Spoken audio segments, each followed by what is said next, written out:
We got a lot of dudes in the safety room, like a lot of dudes. Brandon Hall's got that room stacked for the next several years. We'll discuss them coming up next here on Locked On.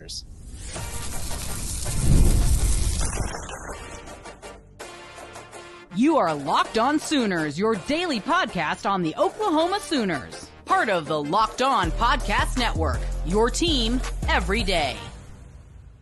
Thank you for making Locked On Sooners your first listen of the day. For your second listen, enjoy the Locked On College Football Podcast. Spencer McLaughlin gets you ready for an exciting season on the gridiron with discussion on the upcoming season and the ever-changing landscape of college athletics, including conference realignment, the transfer portal, NIL, new college football, expanded playoffs, and more.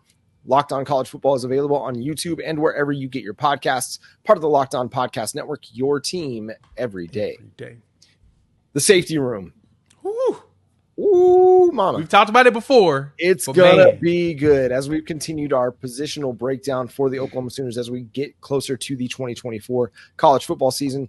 We're to the safeties. We talked corners yesterday and the breakout potential of a guy like Jacoby Johnson, the need for a guy like Gentry Williams to stay healthy. As we look at the safety room, I don't have a whole lot of questions. Yeah, that's the fun part about it, right? It's one of the two rooms. Well, I say one of the three rooms where there's zero questions in my personal opinion, right? Linebacker, corner, safety. Don't really have questions, right? I mean, I'm curious to see on the corners of who's going to play, but in the safety room, I mean, from Billy Bowman to Robert Spears-Jennings to Peyton Bowen to the young guys, you got Reggie Powers III, Michael Boganowski, right? Jaden Hardy, Eric McCarty, who's starting to get healthy.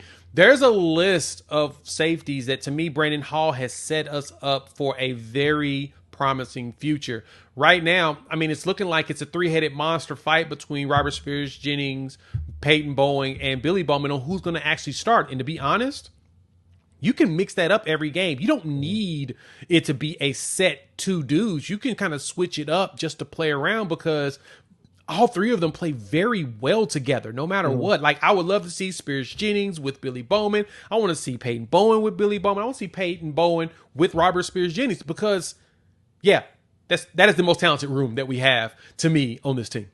Yeah, I think Brandon Hall, Zac Alley, Brent Venables are going to have a lot of fun kind of figuring out how to deploy these guys. I think you're right. It can be very matchup dependent. You know, when you're going to face a guy like Jalen Milroe, okay, maybe you want to have a guy like Robert Spears-Jennings on the field because he gives you a fast downhill physical presence that can help you kind of neutralize the quarterback run game a little bit more. Or maybe when you're playing Quinn Ewers and, okay, he's an okay athlete, but he's not the biggest athlete. He's going to want to throw the ball. Okay, maybe you're running a lot more too high with Billy Bowman and Peyton Bowen. So you've got options available to you if you're going to want to play too high and make them throw everything underneath. Well, you've got two really rangy ball hawks in Bowman and Bowen that can do that. You want to load the box and take the runaway and make a guy like Peyton Thorne beat you through the air. Well, you got a Robert Spears-Jennings who is a thunderous hitter in the box and a dude that is going to make life really, really difficult for opposing run games. So I really, really like the versatility that they have with just those three guys. And we know they're going to run some three safety looks. And I think that just gives them the ability to match up in so many ways because you can run Billy Bowman or Peyton Bowen as kind of your tight end eraser a little bit while having a guy like Robert Spears-Jennings be that quote unquote third linebacker. I mean, that cheetah almost. So you can run a lot of different things. And you talked about the young guys in Reggie Powers and Michael Boganowski. They've been making a lot of noise in fall camp and impressing a lot of people. It would not surprise to see those guys get some run this season as well. We've seen Brandon Hall like to play quite a few safeties. Last year, I think they played 5 safeties, a significant number of snaps. They played at least 4 between Bowman, Reggie Pearson, Key Lawrence, and Peyton Bowen. And Robert Spears-Jennings. I mean, they played five safeties, quite a few snaps. And now you get some of the old guys out of the way and allow the young, promising talent to get on the field. Now, are these guys going to make mistakes? Sure. Peyton Bowen's going to have his first real run through college football, but he's got all the talent in the world. He was so close on a number of occasions last year to picking off a pass. I don't think we have to wait very long this season to see him actually come through with an interception.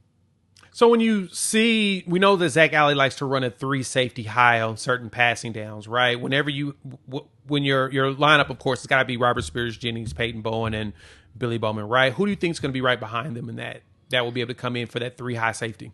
Yeah, I mean, if you consider like Kendall Dolby a safety, might consider that. It might be Woody Washington if they're not wanting to overexpose those younger guys. But I mean, Reggie Powers, he's got the size and the athleticism to be a difference maker year one. It's true.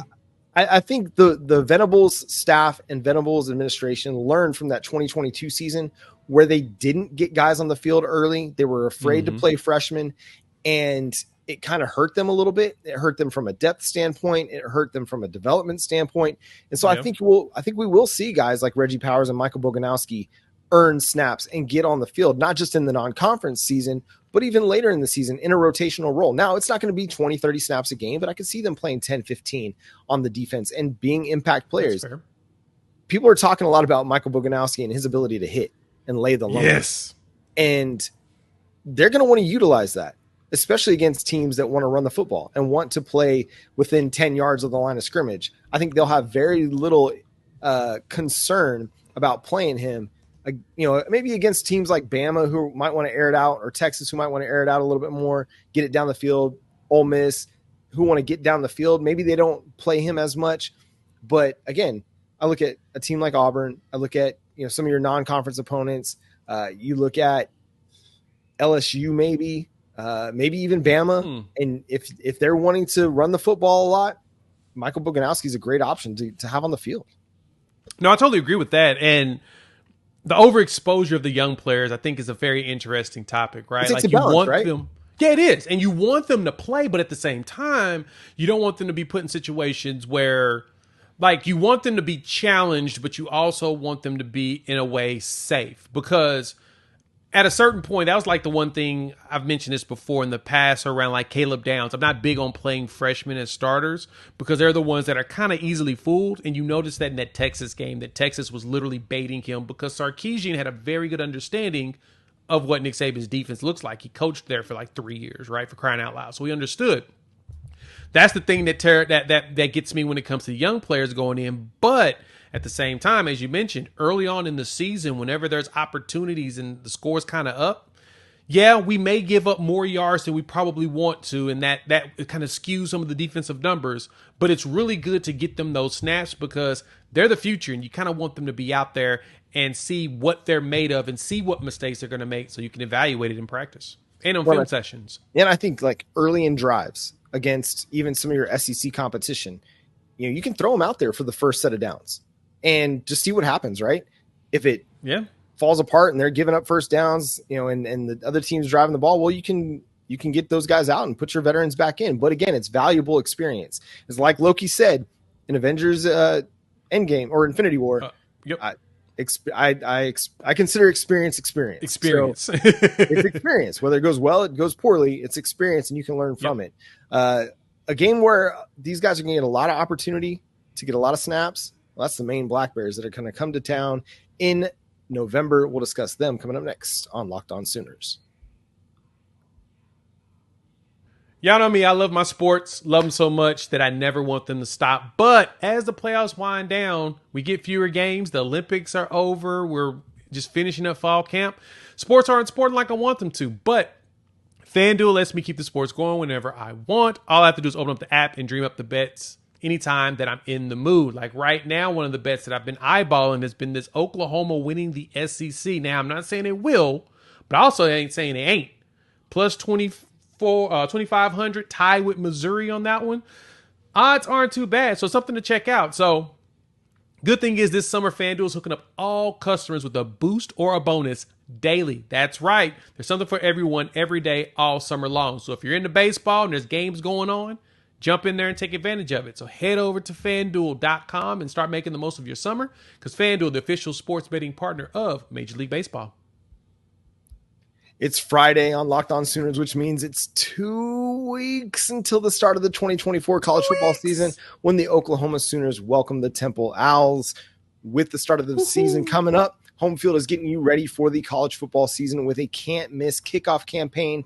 It started last week, and it's still going strong. Go over to homefieldapparel.com and check out all of the options that they've got available. Yeah, they got some great stuff in there. They got football boxes. They got coaches' jackets, bomber jackets, because it's going to get cold in some of these areas, right? Champs Week, and they're going to be adding new teams to the roster. And the best part, they've got their football boxes that's going on right now. So you got to take advantage of it, right? They got standard boxes and they got a platinum box. The platinum box comes with a new hat or a ringer for only VIPs, only a koozie, a VIP koozie, that is. And you'll get 20% off and early access. That means that whenever things are sold out, ain't no sold out in your world. You can take advantage of it for your school's release throughout the entire season, which we know they're going to be dropping all kinds of cool stuff going on. So there's going to be 3 different things, some never before seen items for your school that you've got to rock. So I definitely recommend checking out and hitting up homefield.com. Gear up for an exciting season ahead with Homefield by going to homefieldapparel.com for the most comfortable vintage Oklahoma Sooners apparel around, and use our promo code Sooner24 for a discount at checkout over at homefieldapparel.com.